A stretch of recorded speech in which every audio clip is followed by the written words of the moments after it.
al ibadatu wal xidma di jaamu yàlla ak liggéeyal lislaam rabbil alamin wassalaatu wassalaamu ala ashrafil mursalin sayyidina wa mawlana muhammadin al amin wa ala alihi wa sahbihi wa man tabi'ahum bi ihsanin ila yawmi ddin ayyuhal ikhwatul mu'minun يقول الله تعالى واضرب لهم مثل الحياة الدنيا كماء أنزلناه من السماء فاختلط به نبات الأرض فأصبح هشيما تذروه الرياح وكان الله على كل شيء مقتدرا المال والبنون زينة الحياة الدنيا والباقيات الصالحات خير عند ربك ثوابا وخير أملا في هاتين الآيتين أيها الإخوة المؤمنون يبين الله حقيقة الحياة الدنيا ويشبهها هي وزينتها بالأرض تحيا وينبت فيها الزرع بنزول المطر ثم لا يلبث هذا الزرع أن يتحول إلى حطام ويبين الله من ناحية أخرى أن المال والولد هما أبرز ما يرغب فيه الناس من زينة الحياة الدنيا وأن ثمة ما هو أفضل من زينة الحياة الدنيا وهو ما يجر الأجر والثواب في الحياة الآخرة التي هي الباقية وهذا ما فهمه أهل العلم من قوم موسى حين ردوا على من تمنوا أن يكون لهم من المال مثل مال قارون الذي بغى فقالوا لهم ويلكم ثواب الله خير لمن آمن وعمل صالحا ولا يلقاها إلا الصابرون والرسول صلى الله عليه وآله وسلم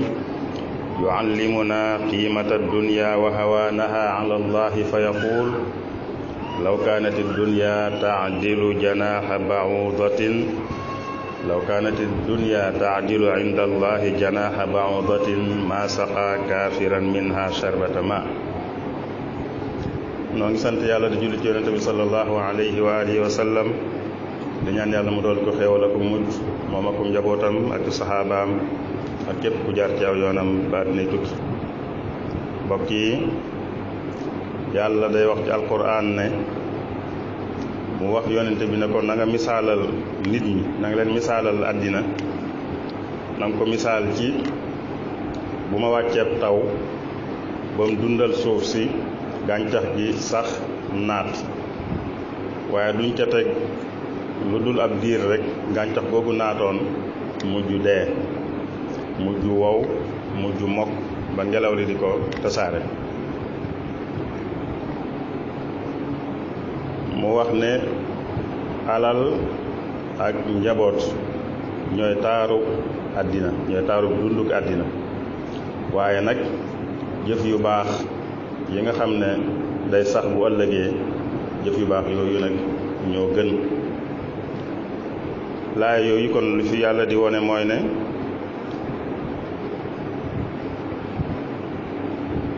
alal ak njaboot mooy li nit ñi gën a bëgg ci mbiri àddina yi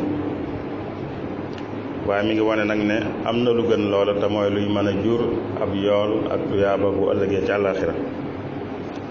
ga nga xam ne mooy doon dundu gay sax àddina moom dañ fi jaar jàll rek waaye àddina rek fa la nuy àllaaxira fa la nuy saxi loolu di yàlla xamle fii moom la ña nekkoon ak Xaaruun te doonoon ñu xam loolu lañ xamoon ñoom borom xam-xam yi nekkoon ak Xaaruun ba yàlla maye Xaaruun alal ju bare bari moom mu bew ñi xamul dara ñoom dañ doon mébéta am lu toll ne lii Xaaruun am waaye ñi ca xam nag dañ ne leen li ëpp solo mooy luy maye tuyaaba yàlla te mooy li nga xam ne bu ëllëgee mooy ama njariñ nit yonent bi itam sallallahu alayhi wa sallam dañuy xamal ñàkk solo ak àddina ak ñàkk soloom ak dëgg-dëgg lan la. muy wax ne àddina bu fekkoon ne toll na ne laafu yoo fa yàlla, mooy bu ko yàlla jàppe woon lu am xiima ju toll ne laafu yoo rek, kon du ci jox ku ko gëmut dara lu mu tuut ab guuxum ndox sax kon du ko ci jox ku ko wedd. day wane ne kon yàlla daa jàppewut àddina muy lu am solo. loolu kon dañ ciy xamee ci aay yooyu ñu tudd ak xadis beeg yeneen laay yu bari ci alquranul karim, dañ ciy xamee ne kon àddina ak taarub àddina doonut lu sikk,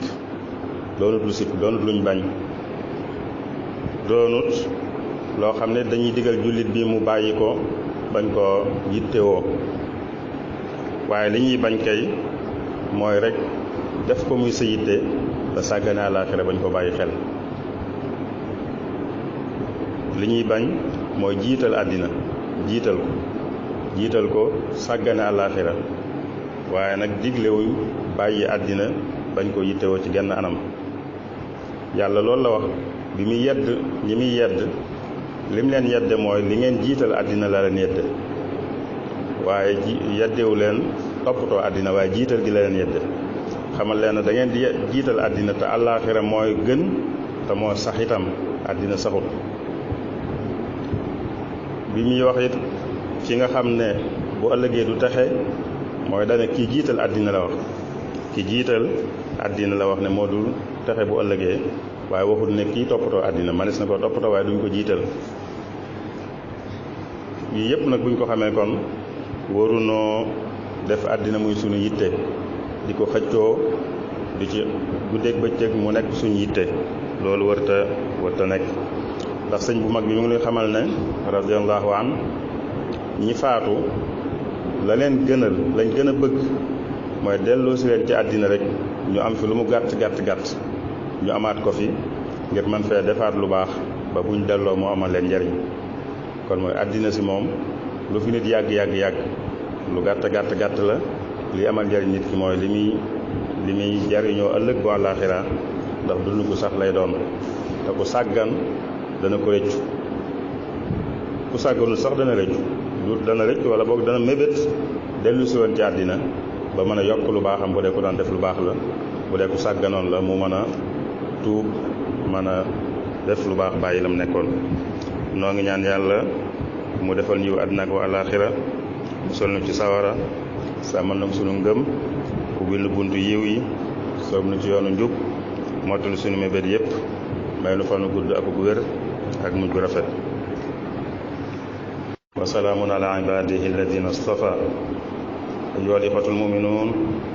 na'rifu mimma sabaqa wa min ghayrihi min ayatin mutaaddidatin fi mawatin mukhtalifatin min al-Qur'an al-karim anna zinata al-hayati ad-dunya laysat madhmumatan fi dhatiha wa anna al-mu'mina laysa ma'muran bi tarkiha nihaiyan lakin al-madhmuma huwa al-ghaflatu 'an al-akhirah wa itharu ad-dunya 'alayha. yaqulu Allahu ta'ala bal tu'thiruna al-hayata ad-dunya wal-akhiratu khayrun wa abqa. wa yaqul fa amma man tagha wa athara al-hayata ad-dunya fa inna al-jahima hiya al-ma'wa. ayyuha al-ikhwatu al-mu'minun, lima natakalabu 'ala ad-dunya wa hiya faniyah wa naghfalu 'an al-akhirati allati hiya al-baqiyah.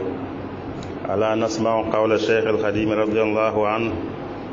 wa arghabu al-ashya'i lil-amwati raddun ila ad-dunya ma'a al-hayati walaw suway'atan faqat liya'malu salihatan tanfa'uhum in qafalu. rabbana atina fid dunya hasanatan wa fil akhirati hasanatan wa qina 'adhaban nar. rabbana la tuzigh qulubana ba'da idh hadaytana wa hab lana min ladunka rahmatan innaka antal wahhab. وافتح لنا كل باب كنت فاتحه للصالحين من الخيرات يا الله. واسلك بنا نهج رشد واكفنا زللا واطرد لنا الجن والشيطان يا الله. وكملا كل ما ننحو ونقصده وهب لنا كل ما نختار يا الله. ورد لنا كل ذي صعب وذي حرن ويسرا كل ذي تعسير يا الله. طويل لنا عمرا صحح لنا بدنا وهب لنا الرشد والتوفيق يا الله. والطف بنا وقونا وكن لنا وهب لنا حسن الختام ربنا تقبل منا إنك أنت السميع العليم وتب علينا إنك أنت التواب الرحيم اللهم صل على سيدنا محمد وسلم تسليما قوموا إلى صلاتكم يرحمكم الله